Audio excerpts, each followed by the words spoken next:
सर्व संचालक, जिल्हा परिषद सदस्य, पंचायत समिती सदस्य, गावगावरून आलेले सरपंच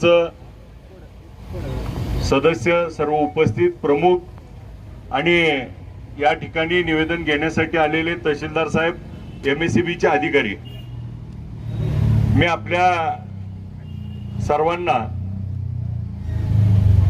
आज आपण एका दिवसातच हे नियोजन केलं. काल परवा दिवशी आमच्या सर्व 3 दिवस झालं MSEBला, मग सोलापूरला जाऊन निवेदन दिलं, त्यांना भेटलो. खाली बसा की, खाली बसा, खाली बसा. आपली सगळी गोपाळ खाली बस, पहिलवान खाली बसा. आज आपल्या सोलापूरला जाऊन माने साहेबाला, SC साहेबाला निवेदन दिलं. आपल्या इथले एक्झिक्युटिव्ह इंजिनियर यांना घेऊन बसलो. लाईटच्या बाबतीत तोडगा काढला पाहिजे आणि हा लाईट दिली पाहिजे.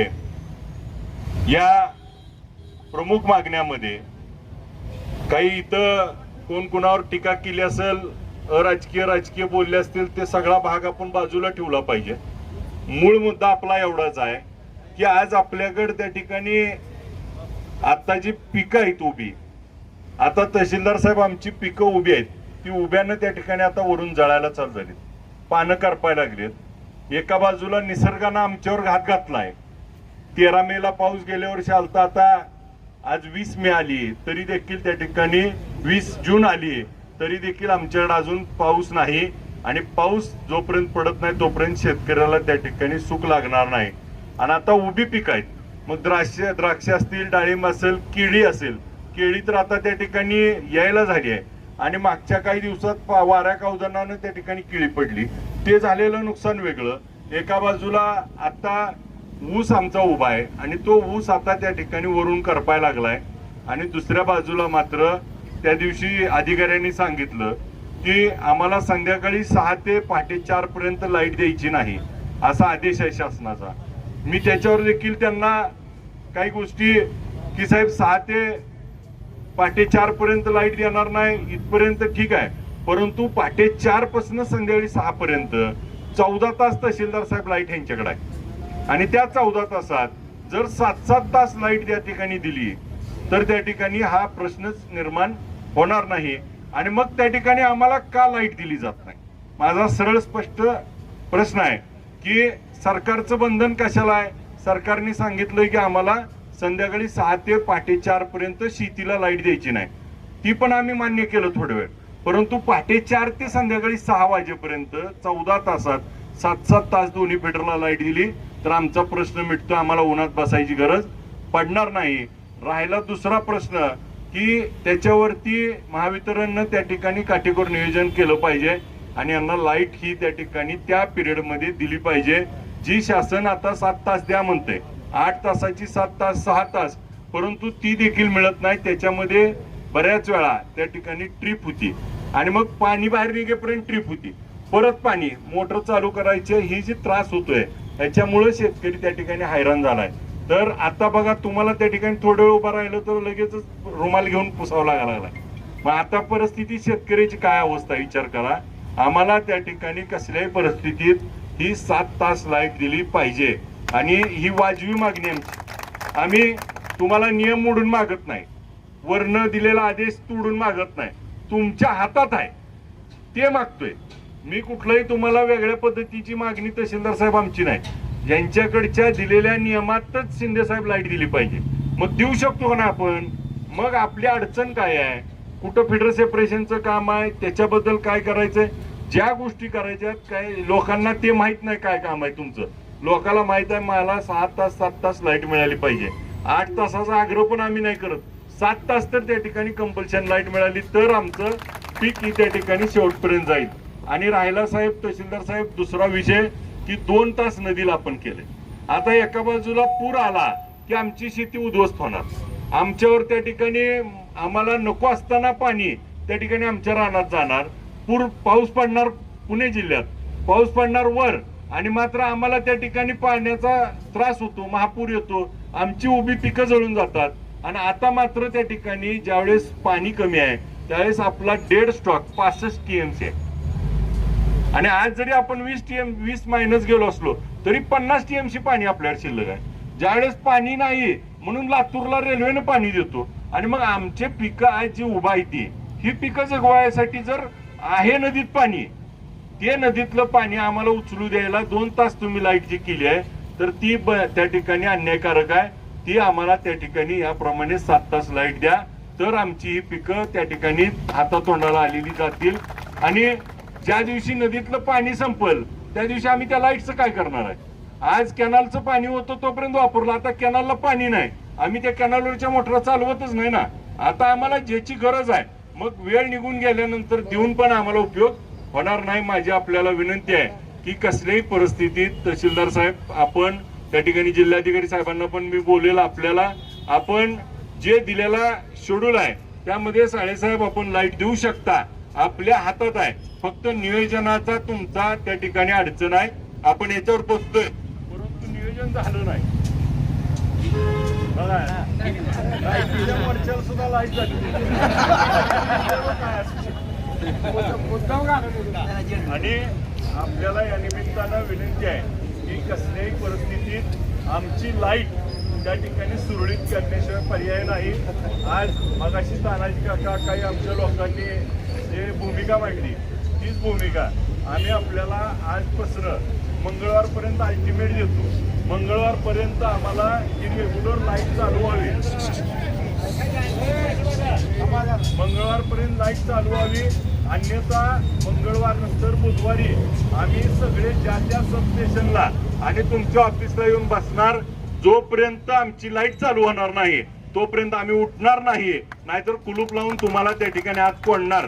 ही आमची आपल्याला भूमिका आहे की आम्हाला तुम्हाला आम्ही लगेच म्हणत नाही, मंगळवारपर्यंत तुम्हाला आता मंगळवार नंतर अध्यक्ष आपण प्रत्येक जण आपापल्या सबस्टेशनला जायचं, कुलूप लावायचं आणि बसायचं. आम्हाला पर्याय राहणार नाही.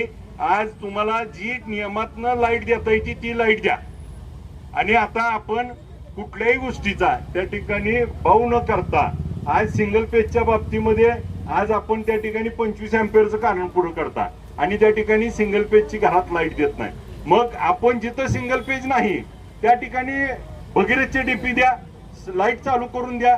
तुम्ही सिंगल पेज मधनं द्या नाहीतर भगीरथ मधनं द्या, पण आमच्या घरातली लाईट मग शहरातल्या लोकांना लाईट दिली जाते 24 तास आणि मग ग्रामीण मधल्या वाडी वस्त्याला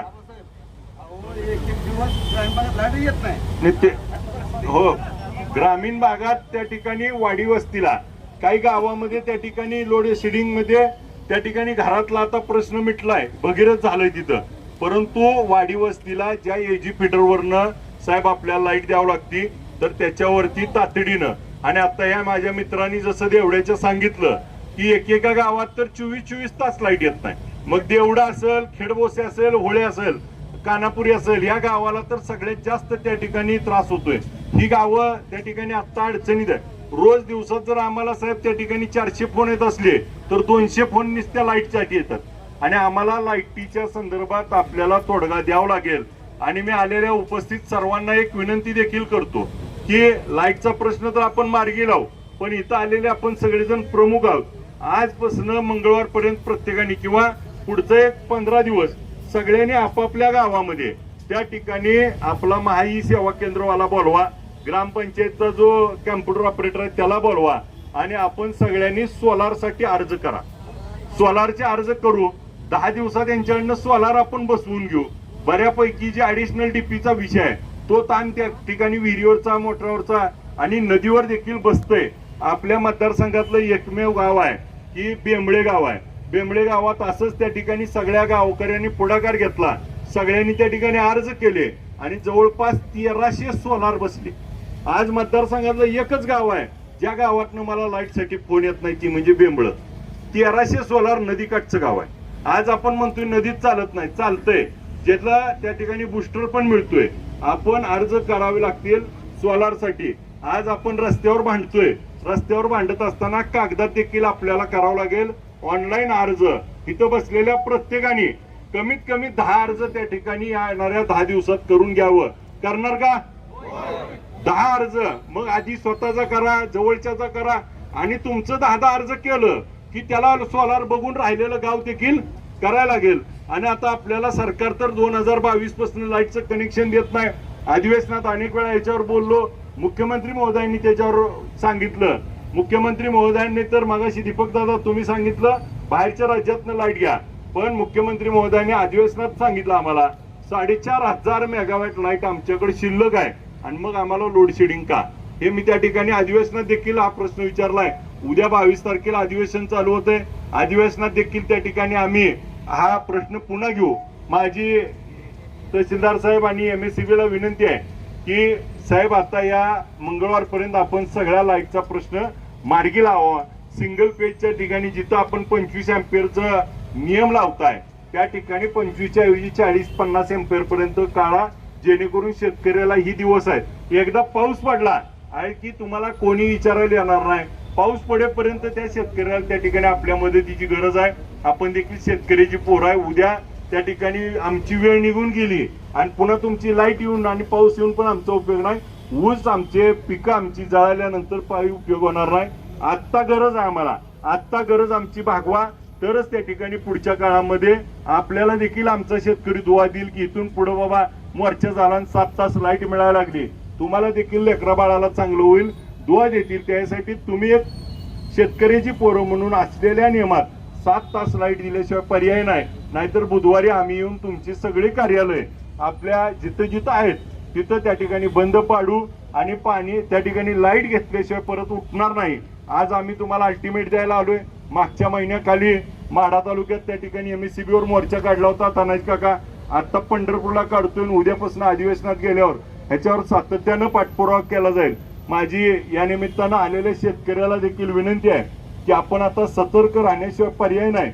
हे सरकार त्या ठिकाणी आपल्याला सहजासहजी काही देईल अशी परिस्थिती नाही. एक उदाहरण बघा, परवा रोहितदादांनी त्या ठिकाणी उपोषण केलं आणि त्या उपोषणामध्ये मंत्री महोदय आले आणि मंत्री महोदयांनी आश्वासन काय दिलं होतं की मंत्री महोदयांनी सांगितलं सोमवारी मंगळवारी मीटिंग लावतो. झाली का मीटिंग? म्हणजे इथं येऊन एवढ्या लोकात मीडिया पुढं सांगून फसवती का नाही?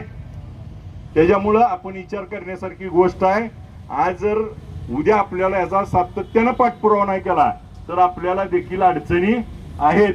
त्यामुळं आपल्याला विनंती आहे की आपण त्या ठिकाणी सरकारच्या विरोधात आपल्या हक्कासाठी आता लढावं लागणार आहे, रस्त्यावर उतरावं लागणार आहे आणि पर्याय राहणार नाही. माझी तहसीलदार साहेब आणि MSCBच्या अधिकाऱ्याला विनंती, आमचं निवेदन स्वीकारावं आणि निवेदन स्वीकारून आपण त्या ठिकाणी याच्यावर तात्काळ मंगळवारपर्यंत तोडगा काढावा अशी आपल्याला या निमित्तानं आमच्या सर्वांचं निवेदन आहे. आपण निवेदन स्वीकारावं. आलेल्या सर्व शेतकरी मोठ्या संख्येनं त्या ठिकाणी आज आपण शॉर्ट टाइम आले त्याबद्दल आभार व्यक्त. ताज्या घडामोडी जाणून घेण्यासाठी शिवशाही न्यूज यूट्यूब चॅनलला सबस्क्राईब करा. आपण हा व्हिडिओ फेसबुकवर पाहत असाल तर फेसबुक पेज फॉलो करा आणि शिवशाही न्यूज.com या आपल्या वेबसाईटलाही भेट द्या.